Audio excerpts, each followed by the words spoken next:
Hi అండి, నమస్తే. Welcome back to world of Bharathi. ఈరోజు రెసిపీ వచ్చి ఒక గ్లాస్ బియ్యంతో కేక్ ముక్కల్లా తయారు చేస్తాను, బన్లా వేసి. చూడండి, రెసిపీ స్టార్ట్ చేద్దామండి. ఇప్పుడు ఒక గ్లాస్ బియ్యంతో రెసిపీ స్టార్ట్ చేద్దాం. ఇది 2 గంటలు నానబెట్టిన బియ్యం. నేనైతే రేషన్ రైస్ తీసుకున్నాను. ఏ రైస్ అయినా పర్వాలేదు, 2 గంటలు నానితే బాగుంటుంది బియ్యం. దీన్ని ఇలా మిక్సీలో వేసుకుని ఇలాగ 2 గంటల తర్వాత నానిన బియ్యాన్ని మిక్సీ జార్లో వేసుకుని ఇవి 2 పచ్చిమిర్చి, చిన్న అంగుళం అల్లం ముక్క వేసుకుని తర్వాత ఒక చిన్న కప్పుతో పెరుగు వేసేసుకుని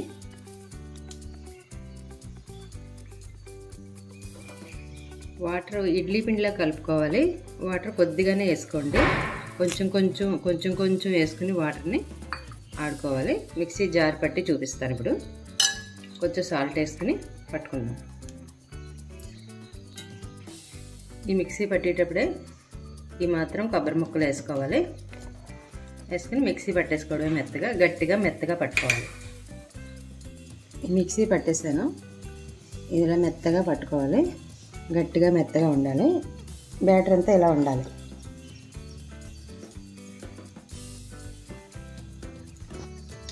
ఇది ఒక 10 నిమిషాలు దీన్ని ఇలా రెస్ట్ ఇవ్వడమే. స్టవ్ వెలిగించి నీళ్ళు పోసుకోవాలి. పెద్ద గ్లాస్ నీళ్ళు అయితే సరిపోతాయి. స్టాండ్ పెట్టుకుని ఈ నీళ్ళు మరగనిద్దాం. ఇప్పుడు 10 నిమిషాలు అయిపోయింది. మూత తీసి ఈ పిండిలో మనం క్యారెట్, కరివేపాకు, కొంచెం కొత్తిమీర, పచ్చిమిర్చి,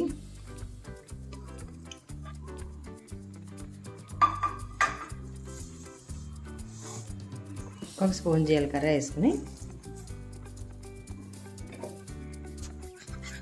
కలుపుకుందాం.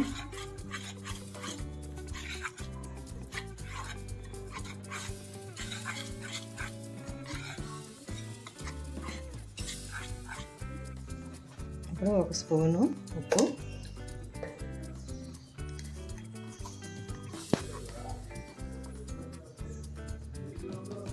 ఒక స్పూన్ ఈనో, చిన్న స్పూన్తో వేస్తే సరిపోద్ది. దాన్ని బాగా కలిసేలాగా తిప్పాలి.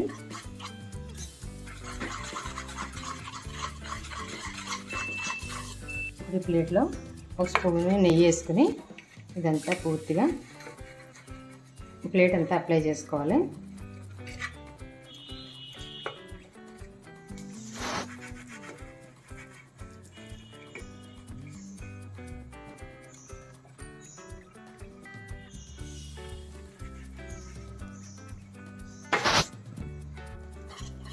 ఈనో వేసుకున్న వెంటనే వేసుకోవాలి, ఆలస్యం చేయకూడదు. వేసుకుంటేనే అప్పుడు ఈ బ్యాటర్ అంతా ఫ్లఫీగా అవుతుంది.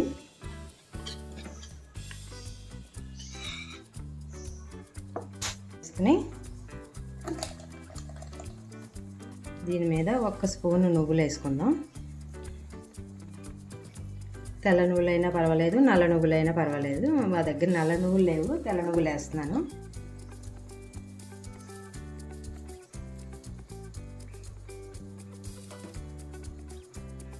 పైన కొత్తిమీర ఇలా వేసుకోండి.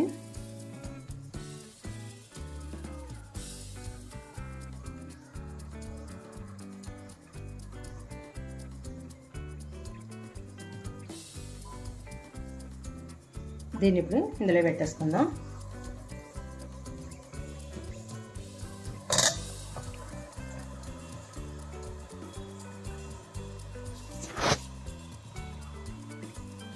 ఒక 10 నిమిషాలు ఇలాగా సిమ్లో పెట్టి ఉంచాలి.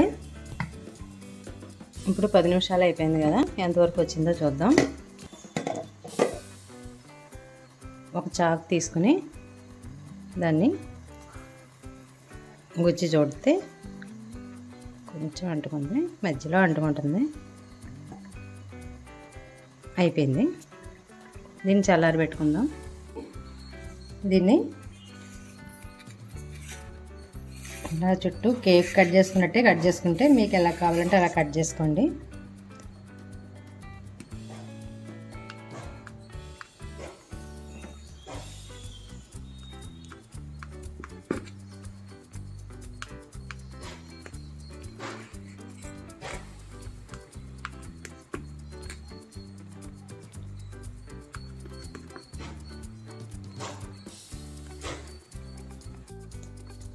ఇలా ముక్కలు కట్ చేసుకుని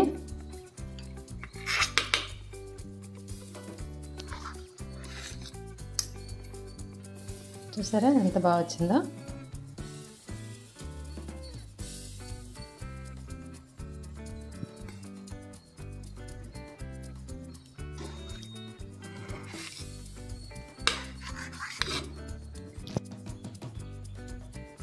ఇప్పుడు ముక్కలన్నీ కట్ చేసుకున్నాం కదా, మీకు ఎలా కావాలంటే అలా కట్ చేసుకోండి. నేను ఇలా కట్ చేశాను.